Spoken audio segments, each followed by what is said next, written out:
Petrol का दाम इतना बढ़ गया कि अब आप बाइक नहीं चला सकते। रसोई गैस की कीमत इतनी बढ़ गई कि वापस अब चूल्हे पे आना पड़ेगा। एक तरफ तो आपने कमाने के साधन छीन लिए, एक तरफ आपने हर चीज का मूल्य बढ़ा दिया। और आप अब युवाओं की हुंकार लेके रहेंगे रोजगार। अब अगर रोजगार नहीं मिला ना तो देश स्तर पे उठा लेंगे। इससे ज्यादा मैं कुछ नहीं कह सकता।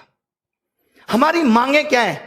आज ये वीडियो बहुत महत्वपूर्ण है। मैं उन सब लोगों का दर्द बयां कर रहा हूं जो 4-4, 5-5 साल से तैयारी कर रहे हैं और आपकी एक गलती की वजह से उनकी जिंदगी खत्म हो जा रही है। एज आगे निकल गई, जिस दिन जांच बैठेगी तो पता चलेगा ना कि करप्शन हो कितना रहा है। क्या बिना करप्शन के वैकेंसी खत्म हो गई? एक सीट कम, जो सीट है उस पर भी करप्शन। एग्जाम टाइम से लेंगे नहीं, पेपर सही बनाएंगे नहीं, पेपर में क्वेश्चन गलत डाल के भी 100-100 रुपए वसूलेंगे, उसको भी पैसा वसूलने का धंधा बनाएंगे। एक साल में 2 रिजल्ट एक साथ देंगे, बच्चे को कंफ्यूज करेंगे कि तुम 18 भी भरो, तुम 19 भी भरो, उसे उलझाए रखेंगे। रिजल्ट इतना लेट कर देंगे ताकि वो बोल ही ना पाए, टूट जाए। जैसे कहते हैं ना, कोई अगर आपसे उधार पैसा ले ले, उसको हर दिन कॉल करने दो, रोज उसे घर आने दो। एक दिन वो आना भूल जाएगा, अपने पैसे भूल जाएगा कि भाई मैं इससे ज्यादा परेशान नहीं हो सकता। कल इन्होंने रिजल्ट दिया और मार्क्स के बारे में बोल दिया बाद में देंगे। अब ये पता है मार्क्स कब देंगे? ये मार्क्स देंगे 3 महीने बाद, जब आप लगे होगे 2020 की तैयारी में। आपका ध्यान 2020 की तैयारी में होगा। आप एसएससी में जो हो रहा है वो बर्दाश्त के बाहर है। बहुत लोगों की जिंदगियां लगभग खत्म सी हो रही हैं। एग्जाम में 80% कट ऑफ का जाना यह दर्शाता है कि आपको पेपर लेना ही नहीं आता। 18 तारीख वाले मेंस में बच्चों के 200 नंबर आने के बाद भी सिलेक्शन ना होना क्या साबित करता है? कि जान निकाल के रख दूं पेपर के अंदर तब मेरा सिलेक्शन होगा। कल जब से 18 का रिजल्ट आया है, 19 का 2019 एग्जाम में 18 तारीख वाले बच्चे इस तरीके के मैसेज कर रहे हैं कि सर मैं सुसाइड कर रहा हूं, मुझे बचा लो। रात के 3 बजे तक मैं 25 बच्चों से बात करके कन्विंस कर रहा हूं कि इंतजार करो, कुछ करेंगे। हम सरकार को इसलिए लेकर आए थे कि यह सरकार पहले वाली सरकार से भी बेहतर काम करेगी और हमें रोजगार देगी। बट इस सरकार ने तो सारे रोजगार खत्म कर दिए। महंगाई चौथे आसमान पे है। पेट्रोल का दाम इतना बढ़ गया कि अब आप बाइक नहीं चला सकते। रसोई गैस की कीमत इतनी बढ़ गई कि वापस अब चूल्हे पे आना पड़ेगा। एक तरफ तो आपने कमाने के साधन छीन लिए, एक तरफ आपने हर चीज का मूल्य बढ़ा दिया। और आप कहते हैं हम करप्शन करते नहीं, और जनता कहती है ये सरकार बहुत अच्छी है। 2019 में इंडिया करप्शन के स्थान पे 80 नंबर पे थी और 2020 में वही 86 नंबर पे हो गई। मैं पूछना चाहता हूं, अभी तो जांच बैठी नहीं, तब 6 अंक आगे निकल गई। जिस दिन जांच बैठेगी तो पता चलेगा ना कि करप्शन हो कितना रहा है। क्या बिना करप्शन के वैकेंसी खत्म हो गई? एक सीट कम, जो सीट है उस पर भी करप्शन। एग्जाम टाइम से लेंगे नहीं, पेपर सही बनाएंगे नहीं, पेपर में क्वेश्चन गलत डाल के भी 100-100 रुपए वसूलेंगे, उसको भी पैसा वसूलने का धंधा बनाएंगे। एक साल में 2 रिजल्ट एक साथ देंगे, बच्चे को कंफ्यूज करेंगे कि तुम 18 भी भरो, तुम 19 भी भरो, उसे उलझाए रखेंगे। रिजल्ट इतना लेट कर देंगे ताकि वो बोल ही ना पाए, टूट जाए। जैसे कहते हैं ना, कोई अगर आपसे उधार पैसा ले ले, उसको हर दिन कॉल करने दो, रोज उसे घर आने दो। एक दिन वो आना भूल जाएगा, अपने पैसे भूल जाएगा कि भाई मैं इससे ज्यादा परेशान नहीं हो सकता। कल इन्होंने रिजल्ट दिया और मार्क्स के बारे में बोल दिया बाद में देंगे। अब ये पता है मार्क्स कब देंगे?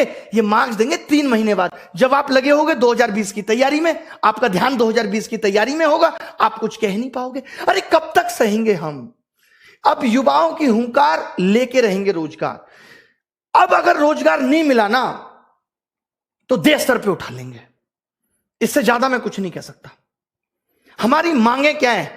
आज ये वीडियो बहुत महत्वपूर्ण है। मैं उन सब लोगों का दर्द बयां कर रहा हूं जो 4-4, 5-5 साल से तैयारी कर रहे हैं और आपकी एक गलती की वजह से उनकी जिंदगी खत्म हो जा रही है। एज रिकॉग्निंग इशू लगातार 2015-16 तक एज अगस्त से काउंट होती थी।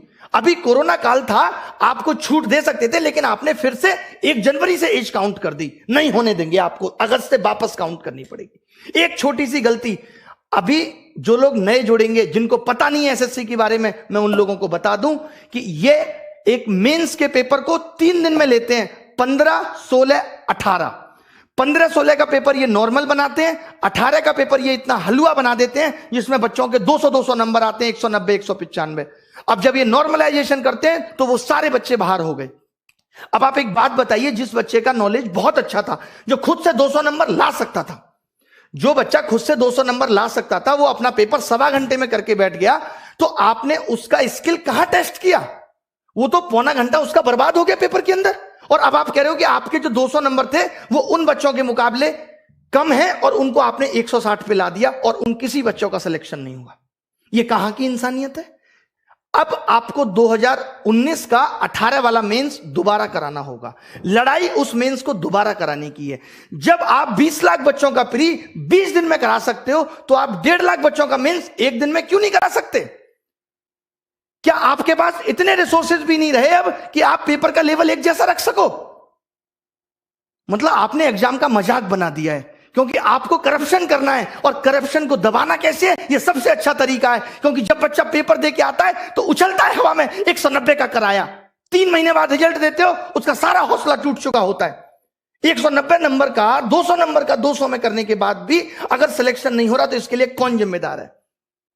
पिछले 2 साल से लगातार कट ऑफ 80% जा रही है, इसके लिए कौन जिम्मेदार है? कॉम्पिटिटिव एग्जाम में 80 नंबर कट ऑफ जाना कितना सही है? क्या आप पेपर का स्तर नहीं बढ़ा सकते जिससे आप उन बच्चों को भी सेलेक्ट कर पाए जिनके अंदर वास्तव में टैलेंट है? अगर एसएससी अपने एग्जाम में एबीसीडी देने लगे तो कैसे यह निर्धारित होगा कि कौन बच्चा जॉब के लायक है और कौन नहीं? अब सरकार से हिसाब मांगना पड़ेगा। अब हमें बहुत बड़े बड़े कदम उठाने पड़ेंगे। 2020 के लिए क्या कदम उठाने हैं? प्री क्वालिफाई करो, अगर एक दिन में नहीं करा सकते तो मेंस एक दिन में कराना होगा। 18 नवंबर वाला मेंस दोबारा होना चाहिए। एसएससी के अंदर वेटिंग लिस्ट होनी चाहिए। 80% कट ऑफ क्यों जा रही है? पेपर का स्टैंडर्ड बढ़ाओ। भले ही सिलेबस के अंदर होना चाहिए पेपर। जब इलेक्शन का रिजल्ट 7 दिन में आ सकता है और एसएससी का रिजल्ट अब तक नहीं आया 2018 का, हम 2021 में 2018 का रिजल्ट आपने फाइनल नहीं किया और बच्चों को 2019 का चस्का दे रहे। लो चूटो, लॉलीपॉप है, चूसो भैया। बच्चे को ध्यान ही नहीं है कि उसने 18 भी दिया था, सो गया है वो बच्चा। मोदी जी कहते हैं मैं अभी देश के लिए ऐसा कर रहा हूं, आगे पता चलेगा। डिमोनेटाइजेशन हुआ, आगे पता चलेगा। जैसे एक बाप ये कहे अपने बेटे को रोटी भी ना दे और कहे कि बेटा मैं आगे आने वाली पीढ़ी के लिए कर रहा हूं, आगे आने वाली पीढ़ी के लिए प्रॉपर्टी खरीद रहा हूं।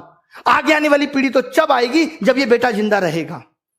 आगे आने वाले लोग तो तब आएंगे जब युवा जिंदा रहेगा, जब हम लोग जिंदा रहेंगे। किसके लिए कर रहे हैं मोदी जी?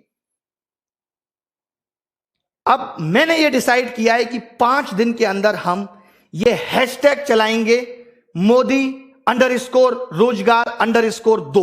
5 दिन के अंदर, यानी आज 25 तारीख को सुबह 11 बजे पहली चीज। और जितनी भी आप देखिए, ये मीडिया जो है पारी हो रही है, ये दिखाती है। ये मीडिया श्वेता का ऑडियो वायरल हो गया, ये दिखाती है। ये मीडिया विनोद दिखाती है। ये मीडिया जोमेटो वाला सोनू दिखाती है। ये मीडिया तैमूर ने किस कलर का कच्चा पहना, ये दिखाती है। इस मीडिया को ये नहीं पता कि युवाओं का दर्द क्या है। अगर मीडिया ने ये टॉपिक नहीं दिखाया, ये अनफेयरनेस नहीं दिखाई, तो आप सबको मेरी कसम है कि सारे मीडिया चैनल्स की वीडियो को जाके रिपोर्ट करो। हम दिखाएंगे कि इनका आईटी सेल हमारी ताकत के सामने कितना तुच्छ है और हम क्या कर सकते हैं। मेरी सब युवाओं से गुजारिश है कि आप सब इनकी वीडियो को जाके डिसलाइक करिए, इनको मजबूर कर दीजिए लाइक डिसलाइक बटन को बंद करने के लिए। इतने कमेंट करिए, इतनी वीडियो इनकी रिपोर्ट करिए, मोदी जी की मन की बात को डिसलाइक करिए। और एक बात जो मैंने पहले भी कही थी, क्योंकि अब यह मुद्दा पूरे देश में फैलना चाहिए, लोगों को पता चलनी चाहिए कि हम किस तरीके से जूझ रहे हैं नौकरी के लिए, कितनी परेशानी हमारे जीवन में है। लोग कह देते हैं सरकार कह रही है ट्विटर ऐप भी बंद हो जाना चाहिए। वाह, कमाल की बात है। मतलब अब इस डेमोक्रेटिक देश में अपनी आवाज उठाना भी दुश्वार हो गया है। आप नहीं कह सकते, आप मर जाइए, आप सुसाइड कर लीजिए, आप जिंदा मत रहिए, बट आप अपनी आवाज नहीं उठा सकते। ये कुछ कुछ मुझे ऐसी बात याद आ रही है, जब मेरी गर्लफ्रेंड से कोई लड़का बात करता था तो मैं उसको नहीं समझा सकता, उस लड़के को जाके कहता था तू उससे बात मत कर। बहुत बढ़िया। अभी एनालिसिस होता था, अब एनालिसिस पे आईबी ने यह कह दिया कि अब एनालिसिस नहीं होना चाहिए, आप एनालिसिस रोक देंगे और जो बच्चा घर घर जाके बताएगा, इससे आपको पता है क्या होगा, अब एनालिसिस भी बिकने लगेगा दूसरी एप्स पे, कि लोग अब एनालिसिस खरीदेंगे, यूट्यूब पे नहीं आएगा और आपको पता नहीं चलेगा। आपको क्या करना चाहिए था कि हर पेपर का हम लेबल बदल देंगे, करो एनालिसिस, कितना करोगे। आप अच्छा कुछ नहीं कर सकते। मतलब सरकार ने जॉब देने को इतना फॉर ग्रांटेड ले लिया है कि इससे उनको कोई मतलब नहीं है किसी की जॉब लगे किसी की नहीं। जब इस देश में चुनाव दोबारा हो सकता है तो 2019 का 18 नवंबर वाला पेपर भी दोबारा हो सकता है, और क्यों ना हो। आपने ऐसा पेपर क्यों बनाया कि बच्चे के 200 नंबर आए, और जब बच्चे के 200 नंबर आए तो आपने उसे क्यों बाहर कर दिया, किस बेसिस पे आपने उसे बाहर कर दिया, हमें इसका जवाब चाहिए। अब रिफॉर्म्स होके रहेंगे। जितने भी सोशल मीडिया के इन्फ्लुएंसर हैं, जितने भी, मैं एक एक का क्या नाम लूं, मेरी इन सबसे गुजारिश है कि हमारा साथ दीजिए इसमें। जितने भी बड़े बड़े टीचर हैं जिनको लोग बहुत जानते हैं, उन सबसे मेरी गुजारिश है कि आप वीडियो बनाएं। मैं स्पेशली नाम लेता हूं यहां पे लोगों का, ताकि वो लोग वीडियो बनाएं। ऐसे लोग जो हमारा साथ दे सकते हैं, जितने भी वाइन्स बनाने वाले बड़े बड़े लोग हैं, उन सब से जिनके आप फैन हैं, उन सबको कहिए कि हमारा साथ दीजिए। और सबसे बड़ी चीज ये है कि ट्विटर पे हम ट्रेंड क्यों कराना चाहते हैं।